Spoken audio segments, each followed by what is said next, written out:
Pwede natin i-invite. Ito lang, may mga nag-shout out, di ba? So ako nananawagan, Coach Marshall, just join us. Hindi naman kami nangangagat. Mabait to. Fans pala sa'yo si Pao eh.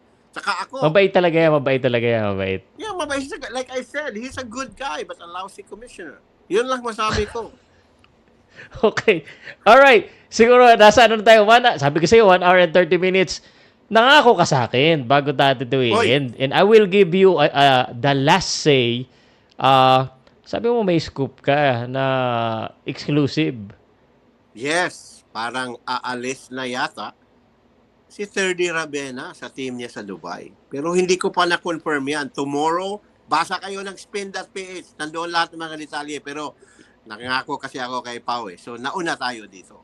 Okay. Nasa dulo naman to. Tingnan natin. Konti pa lang naman mga kaman.